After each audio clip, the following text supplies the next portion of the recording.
The letters of Herod and Pilate. The report of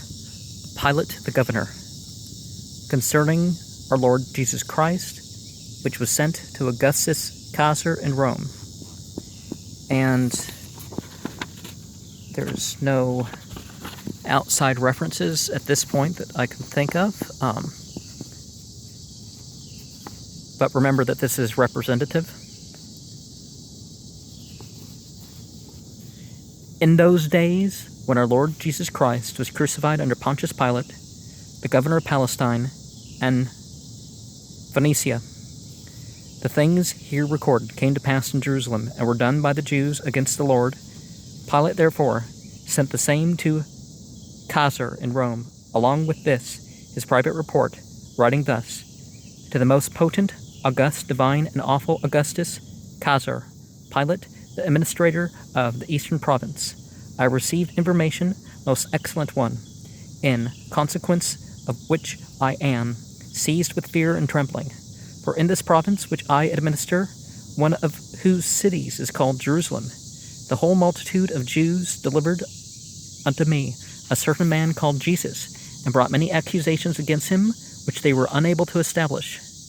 by consistent evidence. But they charged him with one heresy in particular, namely that Jesus said the Sabbath was not a rest, nor to be observed by them. For he performed many cures on that day, and made the blind see, and the lame walk, raised the dead, cleansed lepers, healed the paralytic, who were wholly unable to move their body or brace their nerves, but could only speak and discourse, and he gave them power to walk and run, removing their infirmity by his word alone. There is another very mighty deed which is strange to the gods we have. He raised up a man who had been 4 days dead, summoning him by his word alone, when the dead man had begun to decay,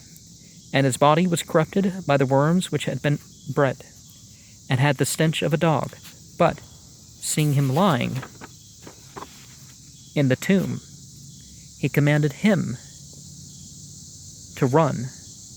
nor did the dead man at all delay. But as a bridegroom out of his chamber, so did he go forth from his tomb, and filled with abundant perfume, moreover, even such as were strangers, and clearly demoniacs, who had their dwelling in deserts, and devoured their own flesh, and wandered about like cattle, and creeping things, he turned into inhabitants of cities, and by a word rendered them rational, and prepared them to become wise and powerful,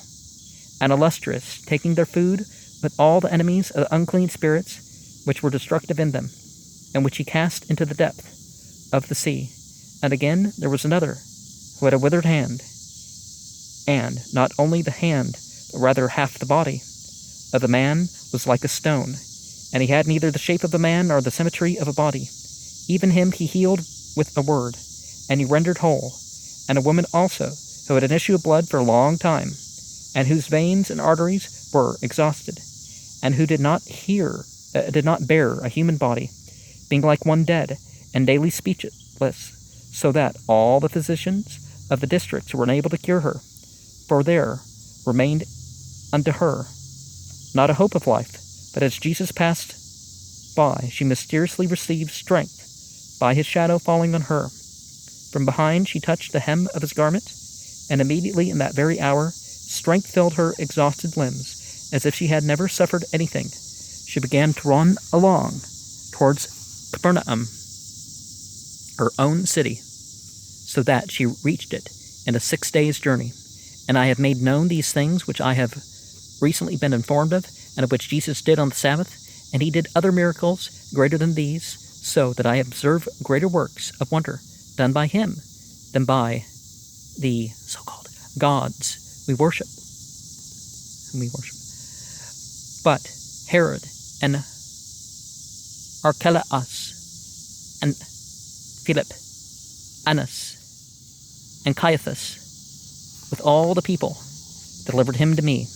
making a great tumult against me in order that I may try him. Therefore I commanded him to be crucified, when I had first scourged him, though I found no cause in him for evil accusations or dealings. Now when he was crucified, there was darkness over all the world, and the sun was obscured for half a day, and the stars appeared, but no luster was seen in them. And the moon lost its brightness, as though tinged with blood, and the world of the departed was swallowed up, so that the very sanctuary of the temple, as they call it, did not appear to the Jews themselves at their fall,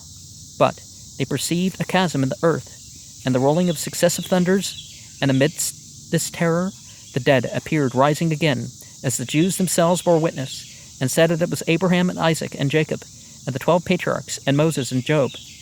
who had died before, as they say, some 3,500 years. And there were very many whom I myself saw appearing in the body, and they made lamentation over the Jews, because of the transgression which was committed by them, and because of the destruction of the Jews, and of their law, and of the terror of the earthquake continued from the 6th hour of the preparation until the 9th hour. And when it was the evening on the first day of the week, there came a sound from heaven, and the heaven became 7 times more luminous than on all other days. And on the 3rd hour of the night, the sun appeared more luminous than it had ever shone, lighting up the whole hemisphere. And as lightning flashes suddenly come forth in a storm, so that there were seen men lofty in stature and surpassing in glory, a countless host crying out,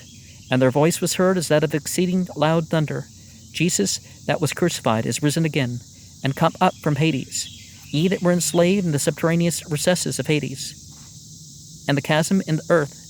as if it had no bottom. But if it was so, that the very foundations of the earth appeared with those that shouted in heaven, and walked in the body among the dead that were raised. And he that raised up the dead, all the dead, and bound Hades, said, Say to my disciples, He goeth before you unto Galilee. There shall ye see him. And all that night the light ceased not shining, and many of the Jews died in the chasm of the earth, being swallowed up, so that on the morrow most of those who had been against Jesus were not to be found. Others saw the apparition of men rising again, whom none of us had ever seen. One synagogue of the Jews was left alone in Jerusalem itself, for they all disappeared in that ruin. Therefore, being astounded by that terror, and being possessed with the most dreadful trembling, I have written what I saw at that time, and sent it to thine excellency. When I have inserted that which was done against the Jews, which was done against Jesus by the Jews, and sent it to thy divinity, my Lord. Now, if you look at Tanakh and some of the stuff that wasn't included in what we call the Old Testament, and certainly what's attributed to Muhammad, Jesus doesn't stand out among the prophets in terms of miracles anywhere near as much as people think he does. And we see how limited the some of these Roman ideas of gods were. But let us remember that 3 of the Gospels had no origin before the 120s. So take that in mind when we think about, well, stuff written in the 2nd and 3rd century, well, the Bible is still being edited, all that